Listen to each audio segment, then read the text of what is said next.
ቁጭ ብዬ ማሰብ ነበረብኝ። ምንድን ነው ይሄ? ምን ማለት ነው? የምድር ኑሮስ ምንድን ነው? ለምንድን ነው የተወለድነው? ለምንድን ነው እዚህ ምድር ያለ ነው? ወዴትስ ነው የምንሄደው? የሚል የሚኒንግ ጥያቄ፣ የኤግዚስተንሻሊዝም ጥያቄ። ኤግዚስተንሻሊዝም ማለት የምድር ኑሮን ትርጉም ፍለጋ የሚያጠና ፍልስፍና አካል ነው። ለምንድን ነው ያለ ነው? በጣም አጭር ነው። ልክ እንደ እንፋሎት ነው እንደሚል ቅዱስ ቃሉ። ሻይ ስታፈሉ ስትከፍቱት እንፋሎቱ እንደሚወጣ ወዲያው ደግሞ እንደሚጠፋ እንደዛ ነው። እኔ ሐኪም ከሆንኩኝ ከሜዲካል ስኩል ከወጣን 25 ዓመት ሆኖኛል። አልፏል። ከዛም ግን በቃ እንደዚህ ነው ሄደው። ስለዚህ what does it really mean life ሲባል ምን ማለታችን ነው? እንዴት ነው እዚህ ምድር ላይ የምንኖረው? ለምንድን ነው የምንኖረው? እኔ ብቻ አይደለም፣ እነዚህ እንትና ነጋሽ እንትና ለምንድን ነው የሚኖሩት? እኔን የዛሬ ከብዙ ዓመት በፊት ወደ መንፈሳዊ ዓለም ያመጣኝ ይሄ ጥያቄ ነበር። ምንድን ነው ሪሊ የምንኖረው? ለምንድን ነው የሚለው ጥያቄ ነበር። መነሻ የማደርገው በዚህ ነው። ሆስፒስ የሚባሉ ቦታዎች አሉ በሰለጠነው ዓለም። ሆስፒሶች ማለት እንደ ሆስፒታል ሆነው ነገር ግን የሚያገለግሉት ለምንድን ነው? ሆስፒታሎች ውስጥ ታክመው ተስፋ የላችሁም የተባሉ ሰዎች፣ ለምሳሌ ካንሰር ኖሯቸው 3 ወር ነው የቀረህ የተባሉ ሰዎች፣ 6 ወር ነው የቀረህ የተባሉ ሰዎች ሳይሰቃዩ እንዲሞቱ የሚቆዩበት ቦታ ነው ሆስፒስ ማለት። እዛ ሆስፒስ ውስጥ ከነዚህ ሰዎች ጋር ዲል የሚያደርጉ ነርሶች አሉ። እነሱን የሚያስታምሙ እንደሚሞቱ ያውቃሉ። 3 ወር እንደቀራቸው ያውቃሉ። እነዚህ ነርሶች ጥናት አጠኑ። ያጠኑት ጥናት ምንድን ነው? እነዚህ ሊሞቱ 3 ወር የቀራቸው ሰዎች በሕይወታቸው ምን ይጸጽታቸዋል? ሬግሬት የሚያደርጉት ነገር ምንድን ነው? የሚጸጽታቸው ነገር ምንድን ነው? እያሉ እያንዳንዳቸውን ኢንተርቪው አደረጓቸው እና ያገኙትን ነገር በጽሑፍ አወጡ። እነዛ 3 ወር የቀራቸው ናቸው፣ 4 ወር የቀራቸው ናቸው፣ ከ3 ወር በኋላ የሚሞቱ ናቸው። ምን ይቆጫሃል? ምን ይጸጽትሃል? ምን ሪግሬት ታደርጋለህ? ተብለው ነው የሚጠየቁት። እነሱ ያሉትን ነግራቸዋለሁ። 3 ወር አይደለም አይደል የቀረን፣ እኛ ብዙ ዓመት አላቸው አይደል? አንዳንዶቻቸው 20 ዓመት፣ 30 ዓመት፣ 40 ዓመት፣ 50 ዓመት። እኛ ለምን ይቆጨናል? ለምን ከነሱ አንማርም? አንደኛ ደስተኛ አልነበርኩም። አይ ዋዝ ኖት ሃፒ። ሕይወቴን እንጂ አላረኩም። እንደዚህ ሊያልቅ 3 ወር ነው የቀረኝ። አሁን ለምንድን ነው ደስተኛ አልነበርኩት? ለምንድን ነው ሕይወቴን እንጆይ ያላረኩት? ደስተኛ አልነበርኩም። በጣም የሚቆጨኝ ነገር በምድር ሕይወቴ አለመደሰቴ ነው፣ ኢንጆይ አለማድረጌ ነው። እኛም እናደርጋለን፣ ኑሯችንን ኢንጆይ እናደርገዋለን። በጣም ደስተኞች እንሆናለን። እኔ ልንገራችሁ፣ አንድ ቀን ነው የወሰንኩት ውሳኔ ነው ደስተኛነት። ሳየው ላይፍ ይሄን ሳስተካክለው ይሄ ይበላሻል፣ ይሄኛውን ሳስተካክለው ይሄኛው ይበላሻል፣ ይሄን ሳስተካክለው ይሄኛው ይበላሻል። በፍጹም መቼም ፐርፌክት አይሆንም። ሳየው ሳልደሰት ልሞት ነው። ስለዚህ አንድ ቀን ቆምኩኝና ራሴን ዶክተር ብዬ ጠርቼ ከዛሬ ጀምሮ አልኩ፣ ከዛሬ ጀምሮ ዶክተር ወዳጄን የሚባለው ሰው ደስተኛ ነው ብዬ ወሰንኩ። ለመሰላችሁ ማን ደሰተው? አንድም የኋላ ሕይወታችን እየመጣ ይነዘንዘናል። እንዲያርገህ ነበር፣ አንተ እንደዚህ የሆነ ነበር፣ እንደዚህ የሆነ ነበረ እና ምን ላርግህ? ወደዛ ዝጉትና ክሎዥር አበጁና ያለፈው ሕይወታችሁ የዛሬውን እንዳይረብሽ አድርጉት። እኔ አሁን መደሰት አለብኝ፣ ኢንጆይ ነው የማደርገው። ሁለትም የወደፊት ሕይወታችንን ስንመለከት ምንም እየተካሄደ አይመስላችሁም? ምሳሌ ልስጣችሁ። ቲያትር ቤት ትገባላችሁ። ቲያትር ቤት ቲያትሩ ሊጀምር እስከሚጀምር ድረስ መጋረጃው አለ እና የምታዩት ቀጥታ መጋረጃውን ብቻ ነው።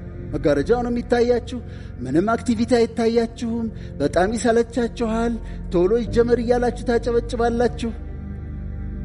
ከዛ ግን መጋረጃው ሲከፈት ላይቱ፣ ተዋንያኖቹ፣ ብዙ አክቲቪቲ ነበረ። በጣም ብዙ ነገር እየተካሄደ ነበረ።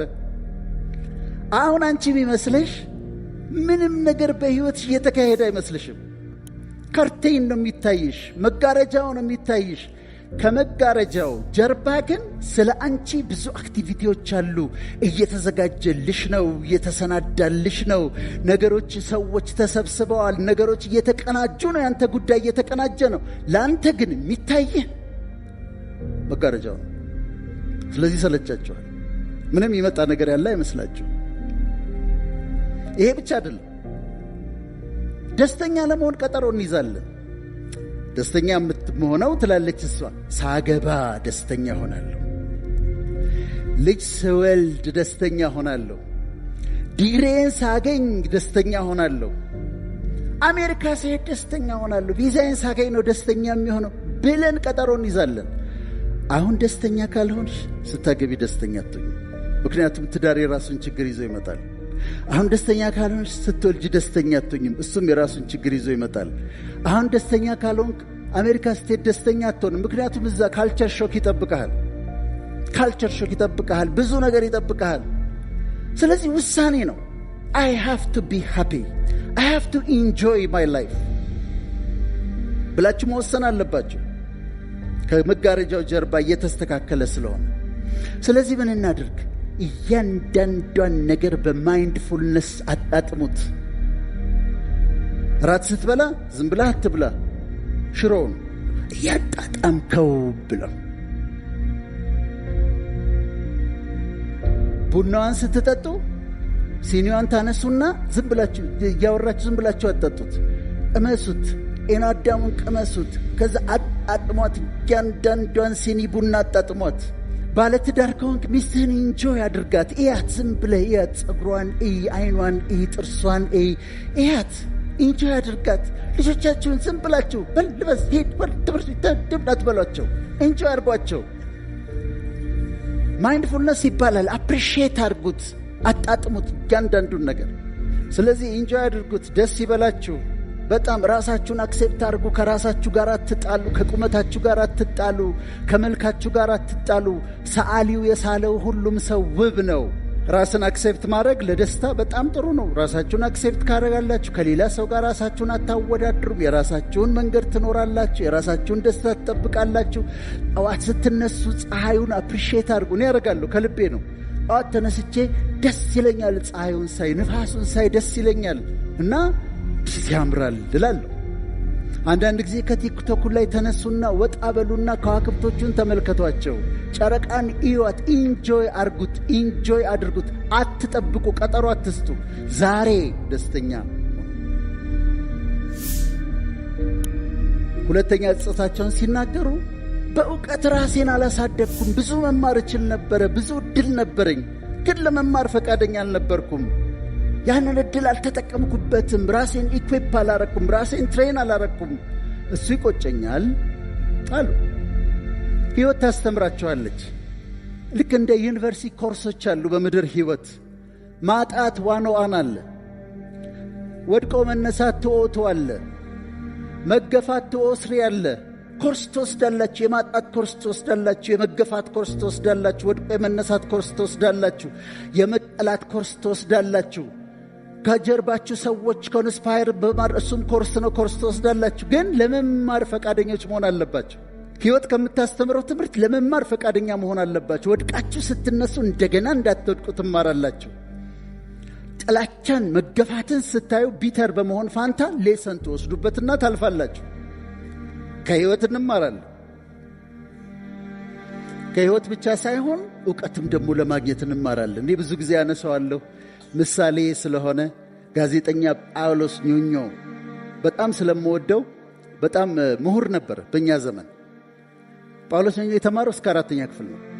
ራሱን የሚናገረው 4ኛ ክፍል ነው ትምህርት ያቆመው። ኢትዮጵያ ውስጥ ግን ምሁራን ከሚባሉ ሰዎች አንዱ ጳውሎስ ኞኞ ነበር። ጥያቄ የሚጠየቅ እኔ 5ኛ ክፍል ተማሪ ሆኜ ጳውሎስ ኞኞ እሁድ ፕሮግራም ላይ ኢንተርቪው ሲደረግ አስታውሳለሁ። እና ጠየቀችው፣ እንዴት አዋቂ ሆንክ? ትምህርት 4ኛ ክፍል ነው ያቆምከው እና እንዴት አዋቂ ሆንክ ብላ ጠየቀችው። እኔ አንደኛ ጥያቄ ጠይቃለሁ። ጥያቄ ጠይቅና አዳምጣለሁ። ሬስቶራንት ውስጥ ገብቼ የማላውቀው ከሆነ ሜኑን እንዴት ጳውሎስ ኞኞ ይሄን አያውቅም ብላ ትታዘበኛለች አልልም። እጠራትና ዌይትረሷን ይሄ ምንድነው ይጠይቃታል። ፕሌን ውስጥ ገብቼ ምግቡ እንዴት እንደሚበላ ካላወቅኩ እጠራና ሆስተሷን ምን ላድርገው ይሄንን እላታለሁ። ሲጠይቅ ሲያዳምጥ ከዛ ደግሞ ስተኛ እንኳን መጽሐፍ ሳሊዝ እንቅልፍ አይወስደኝም አለ። እኔ ያቺ ቀን 5ኛ ክፍል ሆኜ ከሱ ሰምቼ ከሱ ኮርጄ ማታ ሄድኩና መጽሐፍ ይዤ ለመተኛት ሞከርኩ። እስካሁን ድረስ እውነት ነው የምላችሁ፣ እስካሁን ድረስ መጽሐፍ ካልያዝኩኝ እንቅልፍ አይወስደኝም። ለመማር ፈቃደኞች ከሆንን ዶክመንተሪዎች እናያለን፣ ትሬኒንጎች እንወስዳለን፣ መጽሐፍ እናነባለን። በየቀኑ አዲክትድ ትሆናላችሁ ለእውቀት። ኢኩዊፕ እያረቃችሁ እየጨመራችሁ እውቀት እየጨመራችሁ ትሄዳላችሁ። ስለዚህ አእምሮን መክፈትና ማዳመጥ ነው። እኔ አንዳንድ ጊዜ ሰዎች እኔ ፊት ቁጭ ብለው ሕክምና ያወሩኛል። ሐኪም አይደሉም። አሁን እገረምና ዝም ብዬ እሰማቸዋለሁ። ምን አለ ጠይቀው ቢያዳምጡ። እኔ ሎየሩን ሳገኘው ጥያቄ ጠይቀውና አዳምጠዋለሁ። ኤክስፕሎይት ነው የማደርገው። ኢንጂነሩን ሳገኘው ጥያቄ ጠይቀውና ኤክስፕሎይት ነው የማደርገው። አዳምጣለሁ። አዲክትድ ነኝ ለእውቀት። በየቀኑ ማደግ አለብኝ።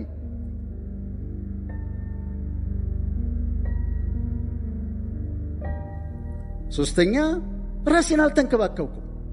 ይኸው እንዲህ ያደረሰኝም እኮ እሱ ነው።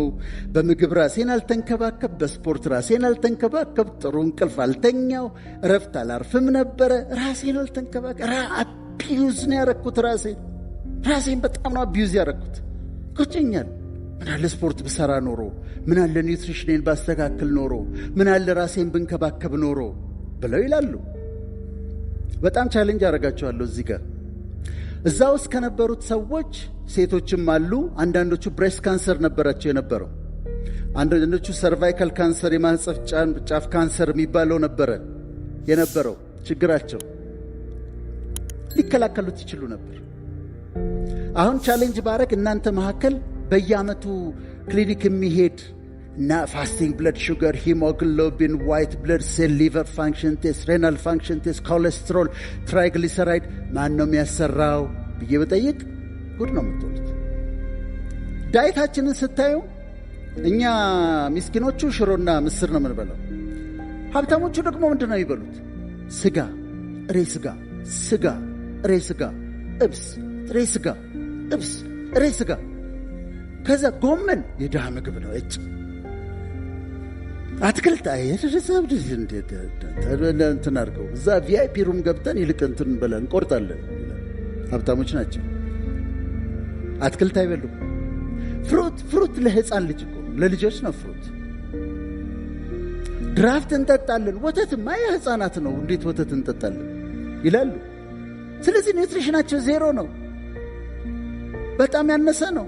የሚያስፈልጋቸውን ነገር አይወስዱም። ይሄም አይወስዱም፣ ያንም አይወስዱም። እጅግ በጣም የሚገርመኝን ነገር ልንገራቸው። መልቲ ቫይታሚን አለች።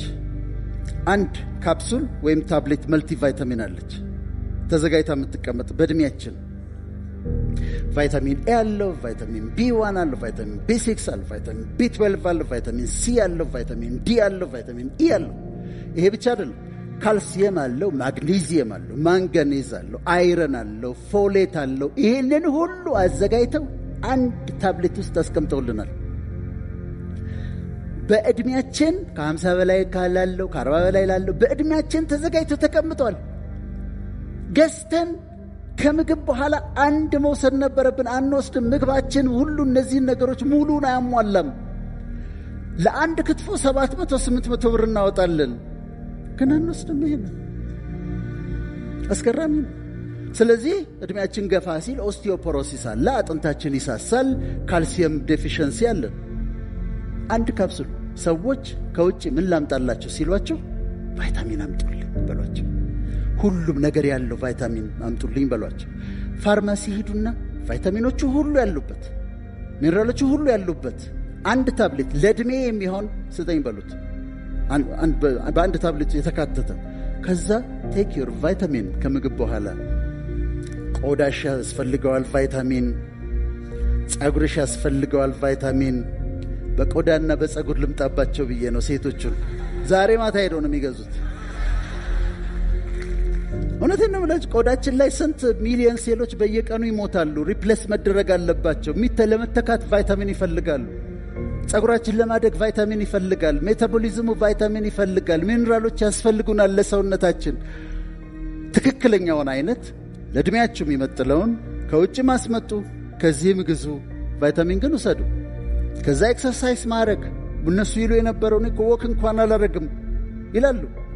አንድ ሰሞን እነሳለን፣ ስኒከር እንገዛለን፣ የልብስ ቱታ እንገዛለን፣ ጂም እንጀምራለን፣ እንመዘገባለን፣ የ3 ወር እንከፍላለን፣ 3 ቀን እንሰርና እንተዋለን።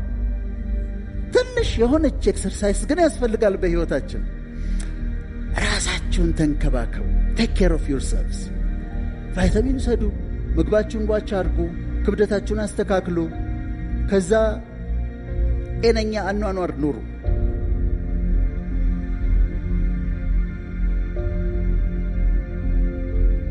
አራተኛ የኖርኩት በቂምና በጥላቻ ነው። ምጠላቸው ሰዎች ነበሩ። ሄትሬድ ነበረብኝ፣ ቂም ነበረብኝ፣ ንዴት ነበረብኝ ሰዎች ላይ። እንደዚህ ለሚያልፍ ሕይወት እንደዚህ ለሚያልፍ አሁን 3 ወር ነው የቀረኝ። ለምን በጥላቻ ኖርኩኝ?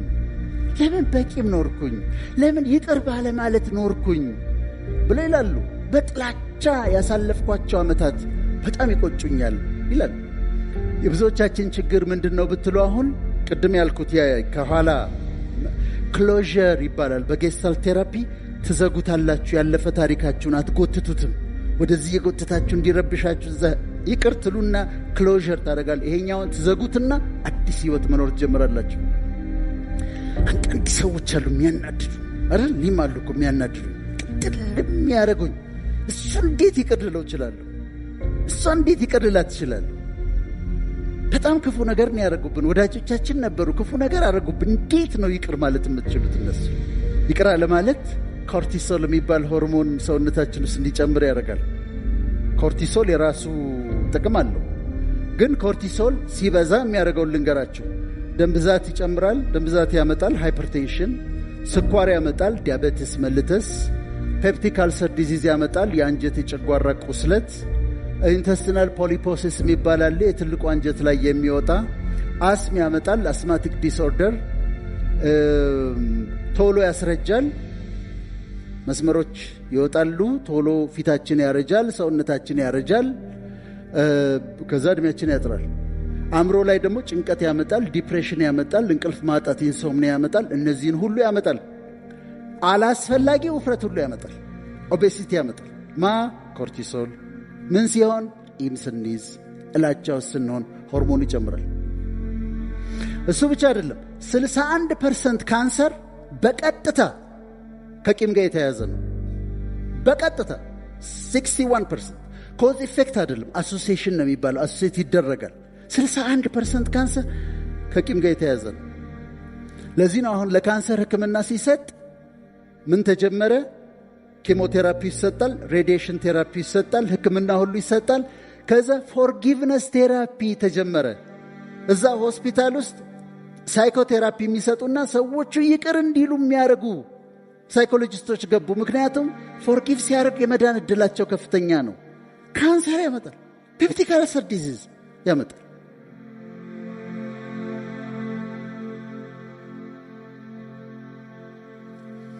አምስተኛው ለቤተሰቤ ጊዜ አልሰጠሁም። ኮሚቴ ስብሰባ ስል ልጆቼ ሳላያቸውን ያደጉት። ለባለቤቴ ጊዜ አልሰጠዋትም። ለእናቴ ጊዜ አልሰጠዋትም። ቁጭ ብዬ አላዋራትም ነበር። ለአባቴ ጊዜ አልሰጠሁትም። እኔ የራሴን ፖፑላሪቲ ሳሯሩጥ ኮሚቴ ስል፣ ስብሰባ ስል፣ ምን ስል፣ ቦርድ ስል ለቤተሰቤ ጊዜ አልሰጠውም። ይቆጨኛል ይላል። ልጆቼን ሳላያቸውን ያደጉት። ለእናቴ ጊዜ አልሰጠዋትም። ለአባቴ ጊዜ አልሰጠውትም። ብዙ ሰክሰስፉል አባቶች ምን ይመስላቸዋል? ቆንጆ ጫማዎች ለልጆቻቸው ይገዛሉ። የጂንሱ አይነት በየአይነቱ ነው። አይፓዱ፣ አይፎኑ፣ ፕሮማክስ ነው የሚገዛላቸው ለልጆቻቸው። በየመኝታ ቤታቸው ቲቪ ሴት ገብቶላቸዋል። ኔትፍሊክስ ገብቶላቸዋል። አስጠኝ ተቀጥሮላቸዋል። ምግቡ ጠረጴዛውን የሞላ ነው። አባት ይህንን ሁሉ አድርጓል። እሱ ግን የለም ቤት ውስጥ። እሱ ምን ይመስለዋል? ሁሉ እንደሰጣቸው 50% አልሰጣቸውም። እነሱ አባታቸውን ይፈልጉታል። ከሱ ጋር መላፋት ይፈልጋሉ፣ መጫወት ይፈልጋሉ፣ ማውራት ይፈልጋሉ። 18 ዓመት ከሞላቸው በኋላ ሊቀጣቸው ዲሲፕሊን ሊያረጋቸው ሲል ዞር በል ይሉታል። ወይም እንደኛ እንደ ሐረር ልጆች ወለበል ይሉታል። ዞር በል ወደዛ ይሉታል። ለምን ያልነበረም he was not there።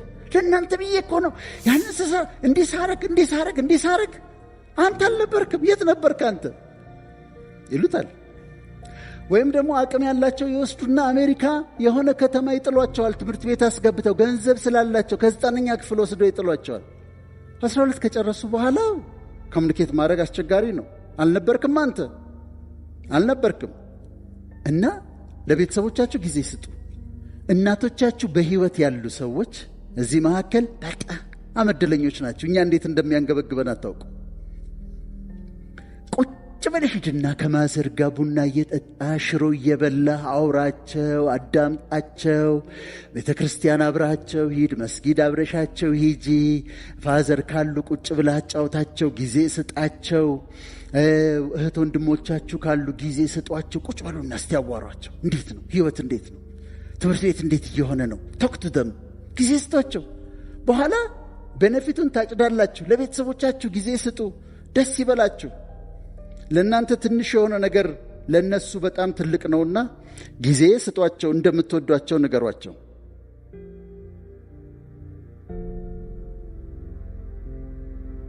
ስድስተኛ ሰዎችን አልረዳሁም። ልረዳቸው የምችላቸውን ሰዎች፣ አቅሙ እያለ ላግዛቸው የምችላቸውን ሰዎች አልረዳሁም። የአክስቴን ልጆች፣ የእህቴን ልጆች፣ የወንድሞቼን ልጆች ልረዳቸው እየቻልኩ ግን አልረዳኋቸውም። ምን አለበት ብረዳቸው ኖሮ፣ ምን አለ ባካፍል ኖሮ ይላሉ። ለምንድነው ሰው ያልረዳሁት? ይችል ነበር። እኔ አንድ ኢንሲደንት ልንገራቸው። በጣም የሚቆጭ ስኩል ኦፍ ቱሞሮ ልጆቼ ይማራሉ። ልጆቼን ማደርሰው እኔ ነኝ። ሕፃን ሆነው መልሰው እኔ ነኝ። ከዛ እዛ ጋር ስቆም አንዲት ሴት አለች፣ በዛኛው ሳይድ ትቆማለች። እንዲሁ ሰላም እንባባለን በሩቁ። ግን ልታናግረኝ እንደምትፈልግ ይገባኛል። ትፈራለች ግን እኔም ደግሞ እፈራለሁ። ላናግራት ፈልጊያለሁ፣ ግን ሌላ ነገር እንዳይመስላት እያልኩኝ ግን እፈራለሁ። ግን ልታናግረኝ እንደምትፈልግ ግን ይገባኛል። ከዛ ሳያት ልጆቿን አድርሳ አሁንም ልታናግረኝ፣ ከዛ እኔ ደግሞ አሁን ዝም ብዬ ሄጄ ባናግራት ወይ ሌላ ነገር ቢመስላት እያልኩ እፈራለሁ። እንዲህ እንደተፈራረን ከቆየን በኋላ ከስንት ጊዜ በኋላ ዜና ሰማሁ። ዜናው ምንድነው? እሷ ባለትዳር ነበረች፣ ከባሏ ጋር ተለያይታለች። ባሏ በጣም ጨካኝ ሰው ነበር።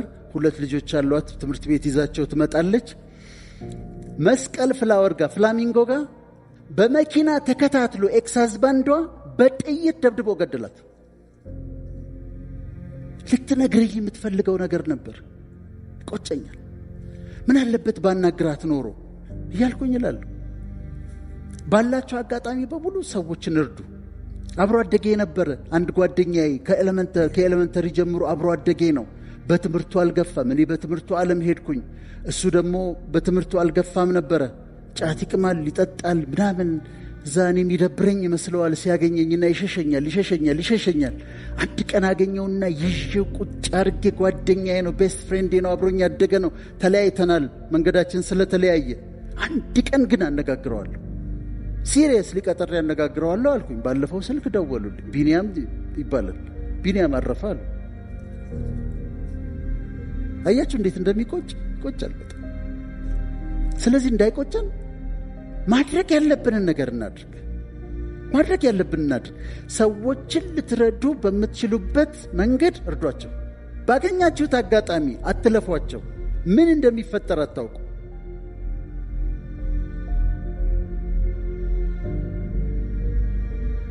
ሰባተኛ ህልሜን አልኖርኩም። ለአንድ ካምፓኒ 20 ዓመት ተቀጥሬ ለአንድ ካምፓኒ ነው የሰራሁት። ለአንድ ካምፓኒ ለህልሜ አልኖርኩም፣ ለራእይ አልኖርኩም። ለካምፓኒ ነው ዕድሜን የገፈገፍኩት። ይሄ ይቆጨኛል፣ በጣም ይቆጨኛል። እውነት ነው ደሞዝ አግኝቻለሁ። ከፔይቼክ ወደ ፔይቼክ ኖር ነበረ፣ ደሞዝ እቀበል ነበር። ህልሜን ግን አልኖርኩትም፣ ራእይን አልኖርኩትም። ይሄ ይቆጨኛል ይላሉ። ዝም ብላችሁ እንዳትኖሩ፣ ሩቲን ኑሮ እንዳትኖሩ፣ ህልም እንዲኖራችሁ። ቅድም አሁን የኤግዚስተንሻሊዝም ጥያቄ አነሳ አይደል? ምንድን ነው ዓላማው? ለምን ነው የምኖረው? ምን እያደረግኩ ነው? እኔ እንደዚህ ህይወት አጭር ከሆነ ምንድነው እያደረግኩ ያለሁት እንላለን። ህልማችሁን ግን ዲስከቨር ካረጋችሁ፣ ፓሽናችሁን ለይታችሁ ምንድነው እኔ ስሰራው ደስ የሚለኝ የሚያቃጥለኝ ፓሽኔት የሚያደርገኝ ነገር ምንድነው ብላችሁ እሱ እንደሚያስተምር ህልማችሁን ኮንስትራክት አድርጋችሁ ካገኛችሁት በኋላ ከዛ በኋላ የምትኖሩት ለህልማችሁ ነው። ስለዚህ ፐርፐዝ አላችሁ። እነዚህ ሰዎች ደሞዝተኛ ሆኖ ከዛ በደሞዙ ኖሩ። ህልም ነበራቸው፣ ህልሙን አልኖሩትም። ስለዚህ ቆጫቸዋል። እናንተ ግን እዚህ ተማሪዎች ናችሁ። ህልማችሁን ዲስከቨር አድርጉ። ከዛ በኋላ ለህልማችሁ ኑሩ። እውነት ነው ስለ ህልም የምትማሩት ነገር። ህልም የሚባል ነገር አለ። ሜዲካል ዶክተር ሆኜ እየሰራው ከዛ በሱ ፕራክቲስ እያረኩ ከዛ ደግሞ መንፈሳዊ ነገር ትራቭል እያደረኩ የእውነት ነው የምላቸው። አንድ ቀን ሮም ነበርኩኝ። ሆቴል በረንዳው ላይ ቁጭ ብዬ እኔ አልኩኝ 3 ማስተርስ ዲግሪ መስራት ፈልጋለሁ አልኩኝ። ሜዲካል ዶክተር ብቻ ነበርኩ የዛ ጊዜ። በምን ሳይኮሎጂ ባጠና አልኩኝ። ሳይኮሎጂ ወድ ስለነበረ። ከዛስ ቴዎሎጂ ባጠና። ከዛስ ሜዲሲን ደግሞ አንድ ስቴፕ መውሰድ ስላለባችሁ ፐብሊክ ሄልዝ ደግሞ ባጠና አልኩኝ። ህልሜ ነበር በዛ ሰዓት። it was a dream ድልሜ ነበር። ከዛስ መጣው አዲስ አበባ ቆይቶ ራሱ ሲያሳካው አዲስ አበባ ዩኒቨርሲቲ ገባው። 6 ኪሎ ከኔ ጋር ኮሪሌትድ አይደለም። እኔ ሜዲሲን ያጠናው ጥቁር አንበሳ 6 ኪሎ ካምፓስ ገባው። ሳይኮሎጂ ያጠናው ማስተርስ ሰራው፣ ካውንስሊንግ ሳይኮሎጂ። ከዛ እዛው ጋር ያለው ቴዎሎጂ ደግሞ ገባው። ኤግስት የሚባል ውጭ ያሟላሁት በቴዎሎጂ ማስተርስ ሰራው። ከዛ በአዲስ አበባ ዩኒቨርሲቲ ስር ኢንስቲትዩት ኦፍ ፓቶባዮሎጂ የሚባል አለ። እዛ ገባው። ትሮፒካል ሜዲሲን አጠናው፣ ማስተርስ ሰራው። 3 ተሳኳል ተሳኩም።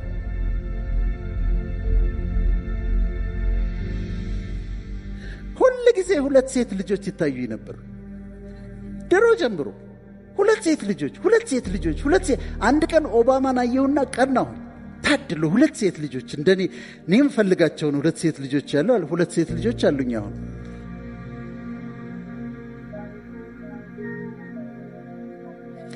በጣም የምጠላው ነገር መቀጠር ነበረ። መቀጠር አልወድም።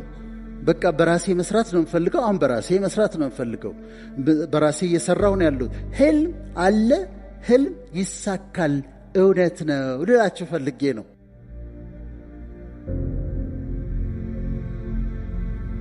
አንዳንዶቹ ደግሞ 8ኛ ለምንድን ነው የለፋሁት ይላሉ። ለምን ለፋው? ያ ሁሉ ልፋት፣ ሌሊት 11 ሰዓት ተነስቼ ወርክሆሊክ ነበርኩኝ። 16 ሰዓት ነበር የምሰራው። ልፋት። ቤት ሰራው፣ ይሄን አደረኩ፣ ይሄው ልሄድ ነው። ልፋቴ ምን ነበረ? ወርክሆሊክ ነበርኩኝ ነው የሚሉት። ውጪ እዛ ስለተሰራ ነው። እኛ ሀገር ብዙ ላይ ሰራ ይችላል። ግን እዛ 16 ሰዓት ይሰራሉ፣ 2 ሰዓት ይሰራሉ፣ 8 ሰዓት አንድ ጊዜ፣ 8 ሰዓት አንድ ጊዜ። ግን ስቲል እኛ ጋር ይሰራል። እኛ ጋር የሚሰራው መሰላችሁ? በልፋትና በትጋት መካከል ልዩነት አለ። ልፋት እርግማን ነው። ልፋት ዝም ብሎ መልፋት፣ መኳተን፣ መልፋት። በአፖሰጥ የሆነ ቢዝነስ ውስጥ መግባት፣ መሞከር፣ መክሰር፣ እዛ ውስጥ መግባት፣ መክሰር፣ እዛ ውስጥ መግባት፣ ከዛ ይሄ እርግማን ነው። ትጋት ግን ዲሊጀንስ ግን በረከት ነው። አስተውላችሁ ነው የምትገቡት። በትጋት ትሰሩታላችሁ፣ በጥራት ትሰሩታላችሁ። ኢፌክቲቭ ናችሁ፣ ኤፊሽንት ናችሁ። ይሄኛው በረከት። ስራችሁን ትሰራላችሁ። አሜሪካ ውስጥ እኔ ከማውቃቸው በጣም የሚገርሙ ስራዎች ልንገራችሁ። በጣም የሚገርም ስራ ኤርፖርት ላይ የማየው ነጮች ናቸው የሚሰሩት። በጣም ገንዘብ የሚያስገኝ ስራ ጫማ መጥረግ ነው። ከፍ ያሉ ወንበሮች አሉ ኤርፖርት ላይ። ከፍ ያለ ወንበር ላይ ይቀመጣሉ። መጥተው የሚቀመጡት ሀብታሞች ናቸው። ከዛ ነጮች ናቸው የሚሰሩት። አያስነኳችሁም? እንደው ድች ጨርቅ እንደዚህ ይዘው ድች እያደረጉና $100 ሰጥተዋቸው ይሄዳሉ። በየደቂቃው $50፣ $100፣ $50፣ $100 ማአት ዶላር ተሸክመው ነው የሚሄዱት በቀን። ለምንድን እንዴት አንተ ጫማ ትጠርጋለህ ብትለው ያማሃል ወይ ነው የሚለው። ምን ማለት ነው የሚለው። ምክንያቱም ገንዘብ ያገኝበታል፣ ወደ ራእዩ ይገባበታል፣ ይጠቀሙበታል። አንድ ጊዜ ከሆቴል ወደ ኤርፖርት ይሄዳሉ በታክሲ። የዛ ጊዜ ታክሲ ነበር፣ ኡበር አልተጀመረም። እና ከሰውየው ጋር ማውራት ጀመርን። ከባለ ታክሲው ጋር ስናወራ ኢንጂነር ነኝ አለኝ። አማን ኢንጂነር አለ። እንዴ ኢንጂነር ሆነህ እንዴት ታክሲ ትነዳለህ አልኩት። ይሁት እንደዚህ ነው። ዞር ብሎ ያየኝና what do you mean አለኝ። ወዲህ ደግሞ ከልቤ ነው። ኢንጂነር ከሆንክ ለምን ትነዳለህ ታክሲ አልኩት። በኢንጂነሪንግ እሰራለሁ፣ ቤት ዕዳ አለብኝ፣ ትርፍ ሰዓቴ ደግሞ ታክሲ ነዳለሁ፣ ገንዘብ አገኛለሁ፣ ወዳይን እከፍላለሁ። ምን ማለት ነው አለ። እሺ በቃ እንግዲህ ከኢትዮጵያ ነው የመጣ ነው ወዳጄ ብዬ ነጭ ነው በጣም ገርሞታል በጣም። ስለዚህ ጫማ ያደርጋሉ፣ ይሰራሉ፣ በትጋት ትሰራላችሁ። እናንተ መንገዳችሁን ስትሄዱ ስራችሁን ስትሰሩ እቺ በጣም ስለምወዳት ልንገራችሁ። ሰረንዲፒቲ የምትባል ነገር አለች። ሰረንዲፒቲ አጋጣሚ ነች፣ ግን የታቀደች አጋጣሚ ነች። ምሳሌ ልንገራችሁ። እኔ ከዚህ ቤት ወጣው ከዚህ አዳራሽ ልክ ከዚህ አዳራሽ ስወጣ አንድ ሰው እየመጣ ነበረ። እተች በሯ ጋር ተገናኘን። 1 ደቂቃ ብዘገይ አላገኘውም፣ 1 ደቂቃ ቢዘገይ አያገኘኝም። ግን በዩኒቨርስ ላይ ካልኩሌት ተደርጎ እኔም ወጣባት ደቂቃ እሱም ይመጣባት ደቂቃ ሰረንዲፒቲ ተገናኘን። አጋጣሚ ነው፣ ግን የታቀደ አጋጣሚ ነው። አንድ ጊዜ አንዲት ነጭ ኢትዮጵያ መጣ መጽሐፍቶች ማስገባት ፈለገች። አንድ ሰው አታውቅም ኢትዮጵያ ውስጥ። በተለይ የትምህርት ሚኒስቴር ማግኘት እንዳለባት ተነግሯታል። ከዛ ማንንም አታውቅም። መታ አነጋግራ ልትሄድ ነውና መጽሐፍቶች ዶኔሽን ማምጣት ነው የፈለገችው። በኋላ በቃ እንግዲህ እግዚአብሔር ያለው ይሆናል አለችና ፕሌን ውስጥ ገባች። ፈርስት ክላስ ነው የተቀመጠችው። አጠገቧ አንዲት ሴት ተቀምጣለች እና እየፈራች እንደው መጽሐፍ ላስገባ ነበር፣ ዶኔሽን ላስገባ ነበር የፈለግኩት አለቻት። ለኢትዮጵያዊቷ ነው የምትላት። አንንም ሰው አላውቅም። በተለይ ትምህርት ሚኒስቴር ሄጄ ሰዎችን ማነጋገር አለብኝ እና ትረጅኛለሽ ወይ አለቻት። ከዛ ኢትዮጵያዊቷ ሳቀችና አወርዳሻለሁ አለቻት። ትምህርት ሚኒስቴር ሰው ታውቂያለሽ አለች። አዎ አውቃለሁ፣ ግድ የለም ችግር የለም አለቻት። ትረጅኛለሽ? አዎ እኔ ገነት ዘውዴ ይባላሉ፣ የትምህርት ሚኒስትሯ ነኝ አለች።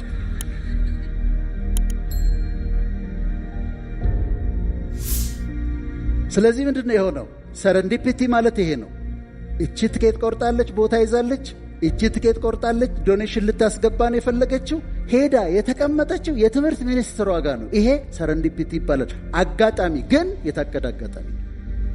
አንድ ሜዲካል ዶክተር ደግሞ ውጪ ሄዶ መማር ይፈልጋል እና ውጪ አንድ ዘመድ የለውም፣ ሌሎቹ ዘመድ አላቸው፣ እሱ ዘመድ የለውም። ስለዚህ አሜሪካ ግን ሄዶ መማር የሚፈልገው ስፔሻሊቲ አለ። ዳይት እንደሚያስተምራችሁ በቃ እርግጠኛ ነው እንደሚሄድ። አንድ ቀን አንዲት ነጭ ታማ መጣች። ከዛ አከማት። አሜሪካን ኤምባሲ የምትሰራ ነች። አከመና ላካት። በማግስቱ በኢመርጀንሲ ነበር እሱ ያከማት። በማግስቱ ከፍ ላለ ሕክምና መሄድ አለብሽ ወደ አሜሪካ ተባለች። ሌላ ክሊኒክ ሄደችና ግን ብቻሽን መሄድ አትችይም፣ ከአንድ ሐኪም ጋር አብሮሽ መሄድ አለበት ተባለች። ምክንያቱም አንድ ሜዲካል ዶክተር አብሮሽ መሄድ አለበት ፕሌን ውስጥ ብትታመሚ። ስለዚህ አንድ ስፔሻሊስት አብሮሽ ይሄዳል አሏት። ከዛ እሷ አንድ ሐኪም መሄድ ካለብኝ በጣም ጥሩ አድርጎ ትሪት ያደረገኝ ትናንትና ሌሊት በኢመርጀንሲ ያከመኝ ሐኪም ነው አለች። ከዛ መጡና እባክህን አሉት። ፕሊዝ እባክህ። ያቺ ሴት ለምን ሌሊት እዛ ጋር መጣች? ለምን እሱ ጋር መጣች? አጋጣሚ። ምን አይነት አጋጣሚ? የታቀደ አጋጣሚ። ሰረንዲፒቲ የሚባለው ይሄ ነው። ሰረንዲፒቲ የሚባለው ይሄ ነው። ባቸው ሁለቱ መገጣጠም ነበረበት። ሰረንዲፒቲ ይባላል።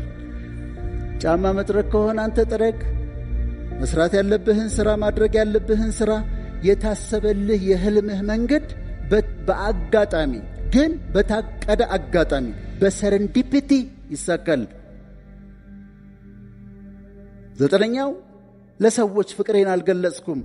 እወድሻለሁ አላልኩም፣ እወድሃለሁ አላልኩም፣ ታንኪው አላልኩም። ሰዎችን ፍቅሬን አልገለጽኩም። አይ ዋስ ቱ ሲሪየስ። ኮስተራ ነበርኩ። በቃ ኮስተር ያልኩኝ ሰው ነበርኩኝ። ፍቅሬን መገለጽ ሰው አልነበርኩም። ለስላሳ አልነበርኩም። በጣም ሃርድ ነበርኩኝ፣ ሃርሽ ነበርኩኝ። ስለዚህ ይቆጨኛል ይላሉ። አልተናገርኩም። እወድሻለሁ፣ በጣም እወድሻለሁ ማሚ፣ እናቴ እወድሻለሁ፣ ማማዬ በጣም ነው የምወድሽ አልልም ነበረ። ኮስታራ ነበርኩ። አንዳንዴ ይገርመኛል። የእህት ልጆቻችን የወንድም ልጆቻችንን ኮስትር እንልባቸዋለን። ኮስትር። ትምህርት እንዴት ነው? ሰምቻለሁ ጥሩ እንዳገኘ ጎበዝ። እንዴ ታዲያ ምን አለ ብለህ ምን ትቆጣዋለህ? ጎበዝ ከሆነ ኮስተር ብለን እንዲሁ አቀፍ አድርገን አናጫውታቸውም። ጎበዝ ቅፍ አድርገን አናወራቸውም። ካልቸራችን ነው፣ የተለመደ ነው። በቃ ሶፍት መሆን፣ ለእህቶቻችን ሶፍት መሆን እንትን አይለንም። እኔ ልለማመድ እሞክራለሁ። እወድሻለሁ ማለት ለይቶ በወንድማዊ ጓደኛዊ ፍቅር እወድሻለሁ ማለት እንዳትሰናከልብህ። እየለያችሁ ግን ፍቅርን መግለጽ። እኔ እኮ እንደ እህቴ ነው የምወድሽ፣ ልክ እንደ እናቴ ልጅ ነው የምወድሽ። ስፔሲፊክ አድርጋችሁ አንቺም እንደዛ እወድሃለሁ፣ እኔ አይ ላይክ ዩ፣ ደስ ትለኛለህ በጣም እንደ ወንድሜ ነው የምትመስለኝ ማለት። ቤተሰቦቻችንን ፍቅራችንን መግለጽ። ታንኪዩ ማለት አመሰግናለሁ፣ ይሄ ያደረክልኝ ነገር አረሳውም፣ ባለውለታዬ ነህ፣ አመሰግናለሁ።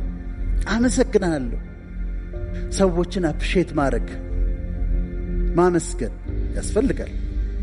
እና አፕሪሼት ማድረግ ደግሞ ማድነቅስ አሁንም እየለዩ እኔ በተለይ እርጉዝ ሴቶች ሳገኝ አላልፍም። ፕራይድ ኦፍ ፕሬግናንሲ የሚባል አለ። እንደዚህ ፕራይድ ኦፍ ፕሬግናንሲ የሚባለው ሳይወዱ እንደዚህ ይላሉ እርጉዝ ሴቶች አይደል? እሱ ፕራይድ ኦፍ ፕሬግናንሲ ይባላል። እና ሳገኛቸው ኤሌቬተር ውስጥ ምናምን ሳገኛቸው አንቺ እርግዝና እንዴት ያምርብሻል እላታለሁ። መቼም ለከፈኝ አትልም እርጉዞ ነው። ስለዚህ ነፃነቱን ይሰጠኛል፣ አፕሪሼት አደርጋለሁ፣ አደንቃለሁ። እኔ ማድነቅ በጣም ደስ ይለኛል።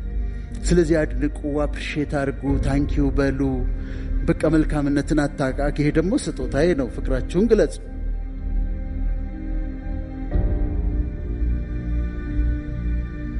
የመጨረሻ 10ኛው ሃይማኖትን ንቀት ነበረብኝ። ሃይማኖት ላይ መንፈሳዊ ነገር እንደ ትራሽ ነበር የምቆጥረው። ሰዎች ሲለምኑኝ በተለያየ መንገድ መንፈሳዊነትን እጠላ ነበረ። ቦሪንግ ነበር ለኔ። እሱ ይቆጨኛል ይላል። ሙስሊሞች ናችሁ እንኳን ሆናችሁ። ኢስላም ማለት ሰብሚሽን ማለት ነው። የራሱ ፒለሮች አሉት። ኮምፓሽን፣ ፒስ። ግን በደንብ አጥኑት፣ ዲፕ ገብታችሁ አንብቡት። ቁርአኑንም ሐዲቶቹንም በደንብ ተረዷቸው። አስተማሪዎቻችሁን በደንብ አዳምጡ። የሃይማኖታችሁ የሚጠይቀውን ነገር አድርጉ። የተዋህዶ ልጆች ናችሁ፣ ቸርች ሂዱ። ለገና እና ለፋሲካ ብቻ አትሂዱ። ጎቱ ቸርች ሂዱ፣ ጉባኤ ተሳተፉ፣ አዳምጡ፣ ተሳተፉ። ካቶሊኮች ናችሁ፣ ቤተ ክርስቲያን ሂዱ፣ ስጋና ደሙን ውሰዱ፣ ቁርባን ተካፈሉ። ፕሮቴስታንቶች ናችሁ፣ ወደ ቸርች ሂዱ፣ ዘምሩ፣ ስብከት ስሙ፣ ፓርቲሲፔት አድርጉ፣ ከወገኖቻችሁ ጋር አብራችሁ ፌሎሺፕ አድርጉ። ለመንፈሳዊ ሕይወት የምሰጠው ኤምፋሲስ በጣም ሃይ ነው። ምክንያቱም ቦዲ ሶል ስፒሪት ነኝ እኔ። ለቦዲ የማረግለት አለ፣ ሻወር አድርገዋለሁ፣ ምግብ መግበዋለሁ፣ ቅድም እንደተባለው ቫይታሚን እሰጠዋለሁ። ለሶሌ ደግሞ ማይንድ ማለት ነው፣ ኢሞሽን፣ ኮግኒሽን ምናምን ያሉበት ዲፓርትመንት ነው። መጽሐፍ አነብለታለሁ፣ ኢንተርቴንመንት ወስዳለሁ፣ እውቀት ኮንሱም አደርጋለሁ፣ እንከባከባለሁ ሶሌንም ማይንድን ማለት ነው። ሃው አባውት ዩር ስፒሪት? መንፈሳችሁን ኢግኖር ካረጋችሁት አስቸጋሪ ነው። ለዛውም ዋነኛው እኛነታችን ነው። ስለዚህ ለስፒሪት ደግሞ የሚያስፈልገውን ነገር አደርጋለሁ፣ ወርሺፕ አደርጋለሁ። በፍጹም በመንፈሳዊ ሕይወት ያላፍርም። ጸልያለሁ፣ አመልካለሁ። የኔ ሃይማኖት ክርስትና ስለሆነ መጽሐፍ ቅዱስ አነባለሁ። ከዛ ኤክሰርሳይዝ አደርጋለሁ፣ መንፈስ ለመኖር ሞክራለሁ። ታንክፉል ነኝ፣ አመሰግናለሁ፣ ጸልያለሁ፣ ወደዋለሁ። ስለዚህ ለመንፈሳዊ ሕይወታችሁ ቦታ ስጡት። ስለዚህ የኔ ጊፍቶች ዛሬ የምሰጣችሁ ሪቫይዝ ለማድረግ አንደኛ ደስተኛ ሆኑልኝ፣ ኢንጆይ አድርጉት፣ ደስ ይበላችሁ። ሁለተኛ በእውቀት ራሳችሁን አሳድጉ።